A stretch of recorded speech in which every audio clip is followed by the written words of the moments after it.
이번 대선에서 저희 당이 가장 고쳐야 할 점이 저는 조직이라고 생각합니다. 왜냐하면 이번 경기도 선거를 보면은 하루는 어디 고양시를 누르고 하루는 파주시를 누르고 하루는 남양주를 누르고 이런 식으로 좀 주먹구구식으로 많이 이루어졌거든요. 저는 이게 거대한 당과 비교될 수 없는 그런 조직의 그 당협위원장들에는 이런 게 전혀 정반 사항이기 때문에 이런 것들을 정비하는 것이 저는 지선 전에 반드시 당이 필요하다고 생각해요. 왜냐하면 전국 선거는 당대표나 대통령 후보 한 사람만으로 지는 게 아니라 조직이 가장 중요하다고 저는 생각을 하고 있고, 그리고 두 번째로는 저는 이번 대선에서 사표 심리를 극복하지 못한 게 저는 가장 크다고 생각하기 때문에 저는 이런 사표 심리를 극복하기 위해서는 교섭단체 달성을 목표로 해야 되고, 그러려면은 조직이 좀 제일 우선이어야 되기 때문에 저는 오히려 영남 쪽보다는 오히려 이번에 표가 많이 나왔던 수도권이나 충청 위주로 좀 집중적으로 공략을 해서 저희 지역 조직을 좀 발전시키는 게 좀 낫지 않겠나, 이런 질문을 좀 드리고 싶습니다. 저한테 하세요. 네. 예, 아마 저희 그 개혁신당 구성원들 입장에서는 그 조직의 부재, 뭐 여기 오신 분 얼마나 그 공감하실지 모르겠는데, 저희가 그 더불어민주당과 국민의힘과 똑같은 돈을 쓰고 똑같이 투자한 게 유일한 게 사실 현수막이었습니다. 현수막은 저희가 풀로 달았습니다. 물론 뭐 거기는 중간에 교체도 하고 그러기 때문에 저희보다 두세 배는 쓰겠지만 어쨌든 저희는 달 수 있는 한에서 달았는데, 이번에 저희 당원 내부적으로도 봐도 하다못해 현수막 하나를 달아도 그 지역에 지역위원장, 당협위원장이 있어서 좋은 목을 알고 있는 것과 좋은 지역을 알고 있는 것과 그렇지 않은 거에 있어서 사실은 차이가 납니다. 그래서 저희도 개혁신당 당원들한테 현수막을 뭐 이따위로 달아놨냐, 뭐 이렇게 이상한 데다 달아놨냐라고 하는 컴플레인을 선거 내내 굉장히 많이 받았습니다. 저도 지금 주신 말씀, 조직이 부족하다는 말씀도 저도 충분히 공감하고, 결국은 지지율과 조직이 뒷받침돼서 사표방지 심리를 뛰어넘을 정도의 수준으로 가야 된다는 말씀도 저는 굉장히 공감하는데요. 그게 하루아침에 되지는 않습니다. 예, 그래서 저희 내부적으로 이번 선거에 나름 성과가 있었다고 하는 지점은, 어쨌든 지난 총선과 창당 직후에 비해서 성장세는 이번 선거에서 유지를 했고, 당원도 규모가 6만 규모에서 12만 규모로 사실 굉장히 많이 늘어났습니다. 그렇기 때문에 조직의 문제는 저희 지지율과 또 아까 뭐 시스템의 문제도 말씀해 주셨지만, 그런 부분들이 조금씩 해결되면 차근차근 좀 나아지지 않겠는가. 특히 그리고 지방선거는 말 그대로 더 많은 후보와 각 지역의 어떤 대처들이 필요하기 때문에 지방선거 앞두고는 저희가 훨씬 더 많이 조직을 좀 완비하려고 저희 하고 있습니다. 좋은 지적해 주셔서 감사합니다. 저희가 어쨌든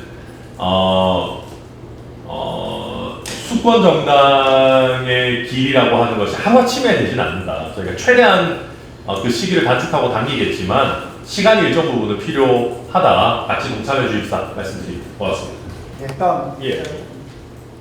예. 뭐 제가 자장이니까 먼저 좀 하실까요? 예. 네, 저는 노승유 국가기업원표였습니다. 오늘 저 위마신 분 오신 거 보는 너무 반갑고요. 평소에 참 존경하는 분들입니다.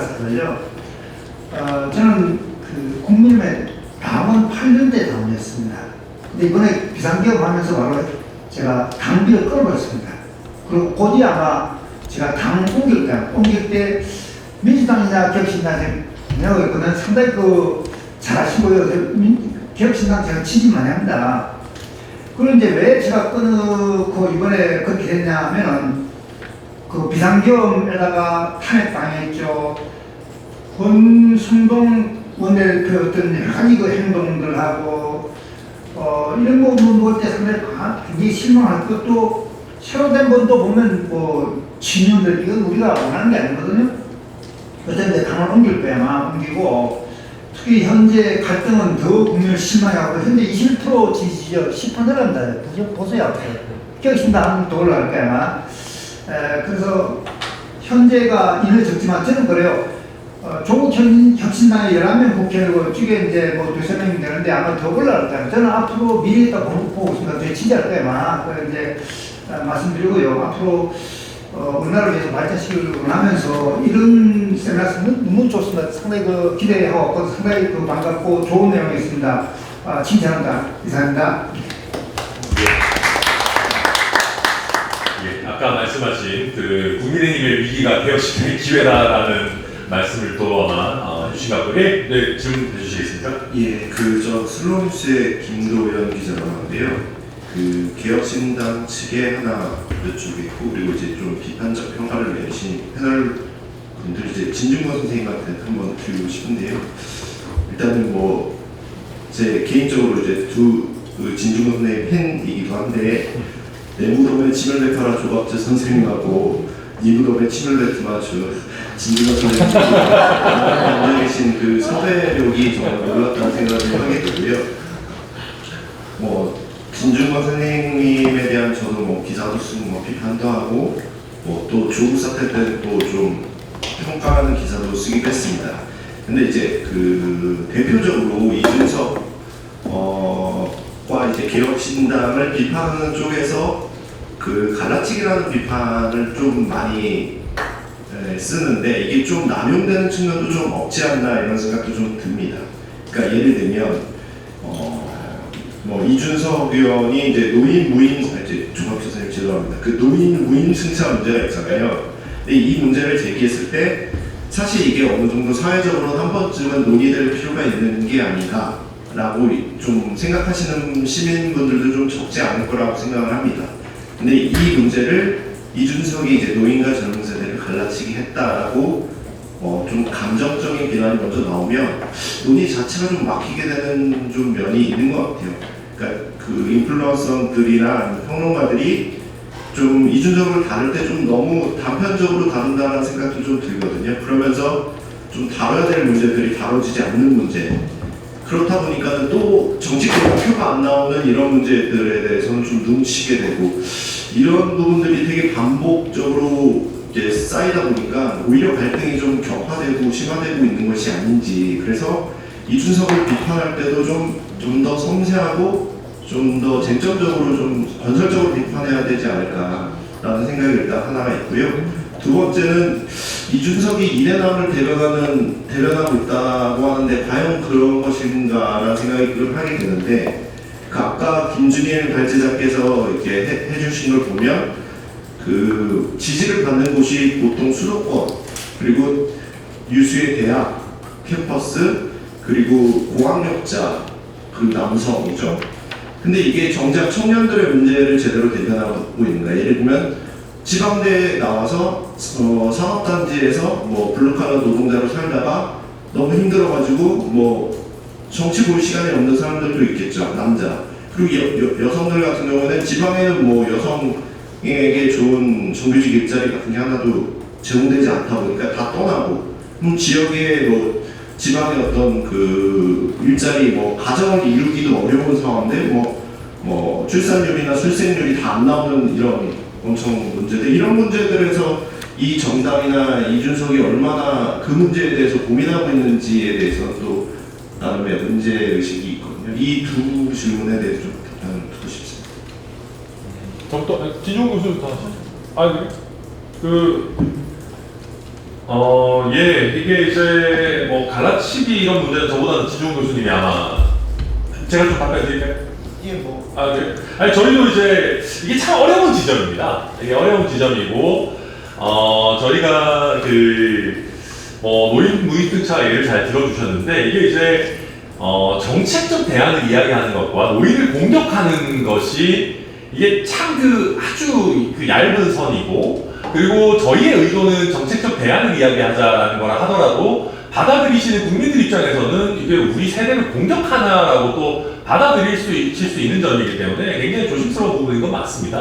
맞고, 다만 말씀해 주신 것처럼 이제 저희 스타일은 아무래도 뭐 모르겠습니다. 아직 저희가 정치권이 상대적으로 젊어서 젊은 패기에 이제 좀 잘못된 선택들도 하는 건지 모르겠지만은 조금 도전적으로 기존에 남들이 좀 이야기하기 내지는 잘 다루지 못하는 성역화된 부분에 대해서도 저희가 좀 공론화가 필요하다라고 하면은 적극적으로 하려고 하는 그런 태도를 취하고 있고, 그런 점에서 가끔 어떨 때는 저희가 억울한 점도 있고 뭐 어떨 때는 저희가 실제 잘못하는 점도 있고 좀 그렇게 작동하고 있는 것이 아닌가 생각합니다. 그래서 뭐 말씀 주신 질문의 취지는 저희 공감하고요.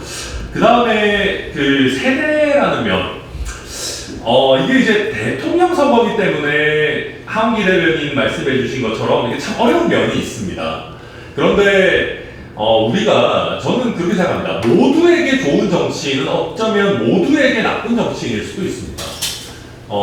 그냥 국민 모두가 듣기 좋아하는 부드러운 얘기, 그냥 어떤 의미에서는 그냥 다 여기 가서는 이 말이 맞다, 저기 가서는 저 말이 맞다라고 한다면 사실 그 정치인의 포지션이라고 하는 거는 굉장히 무의미해지는 것이거든요.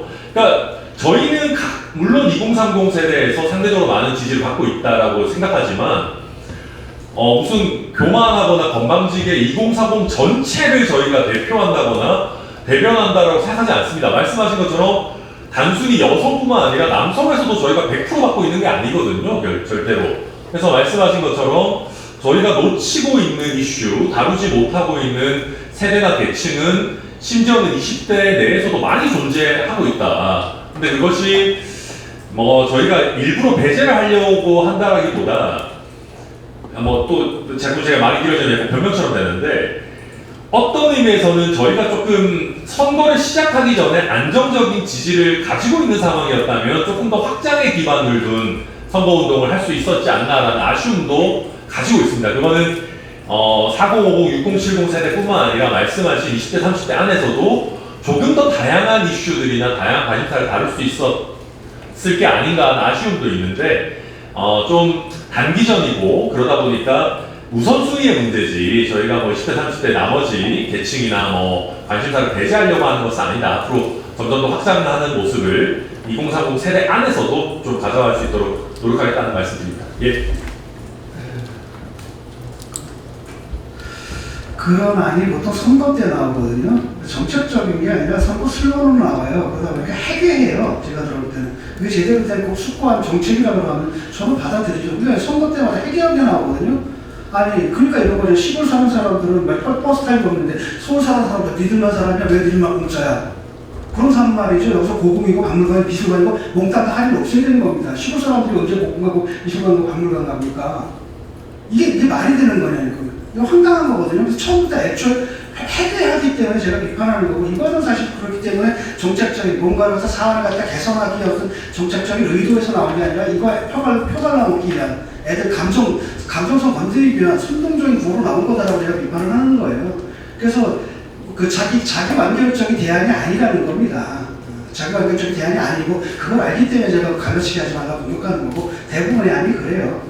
그리고 지금 이준석을 지지하는 그 20대, 30대 하는 사람들이 이른바 우리가 말하는 그 20대, 30대 프로레트리아트하고 전혀 달라요. 또 20대 그 비정규직이라든지 이쪽하고 상당히 하고 어떻게 보면 상당히 윗세대입니다. 그 계층적으로 위에 있는 세대라고 볼 수가 있어요. 그래서 그것도 좀 분석해봐야 될 겁니다. 오히려 이제 그 2030 프로레트리아트도 오히려 국힘을 지지하거나 아니면 민주당 쪽을 지지하거나 그런 가능성이 훨씬 더 큽니다.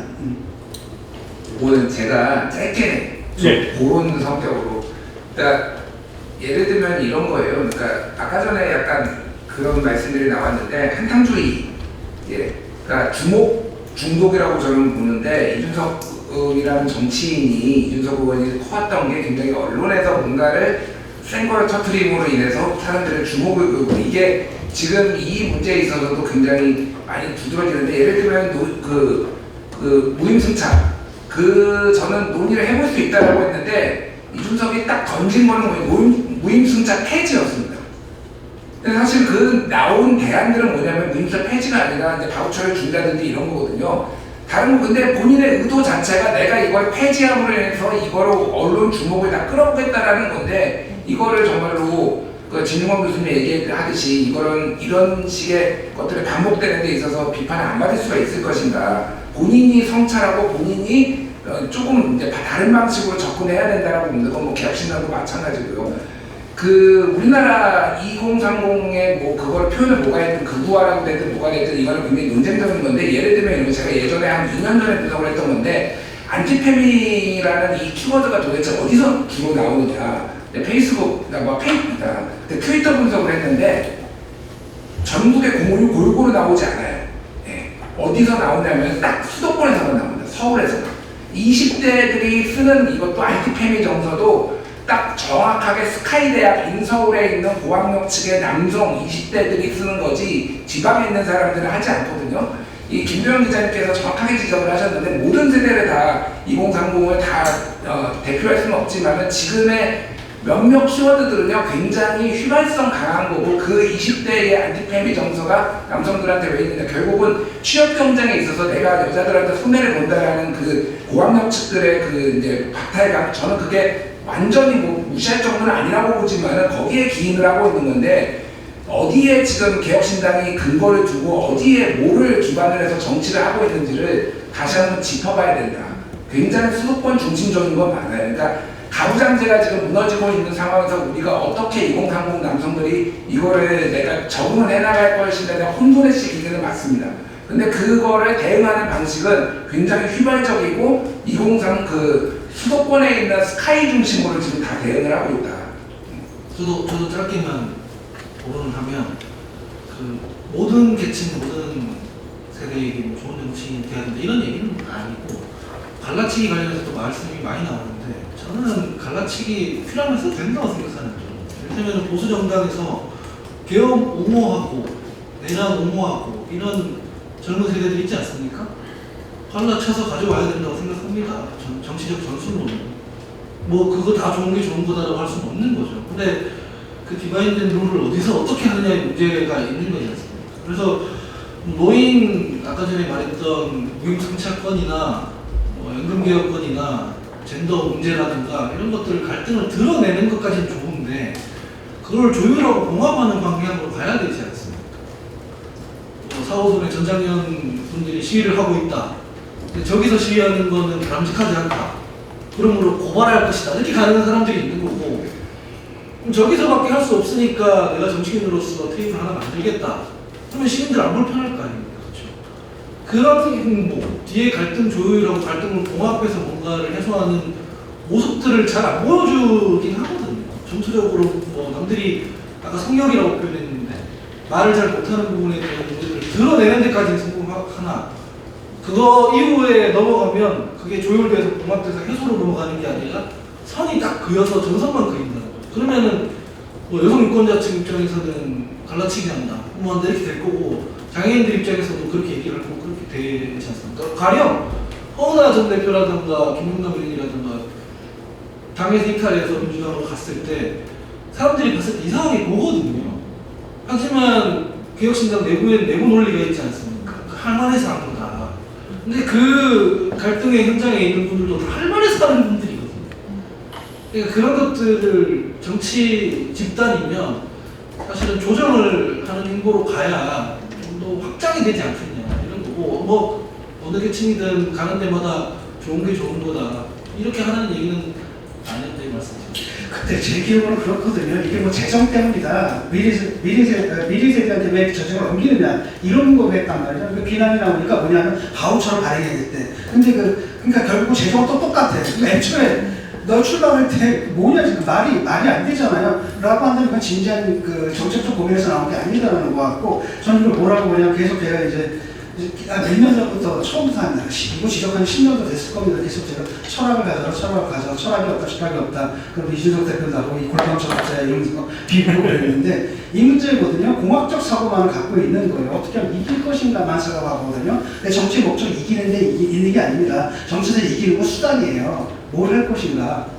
그 목적이 있잖아요. 정치 목적은 뭐냐? 문제를 해결하는 거거든요. 대화, 타협, 협상을 통해 가지고 문제를 해결해내는 게 목적이거든요. 그걸 하면서 이기는 건데 오로지 공학적 사고밖에 없다 보니까 요번에도 아마 이제 그런 발언 딱 하면서 대단한 수다, 묘수다라고 생각했을 거예요. 아마 이거 일타쌍피다. 이거는 왜 이재명도 잡고 저쪽 말이지 정의당 저 피민놈들도 잡고 뭐 이런 식의 사고만 했던 것 같거든요.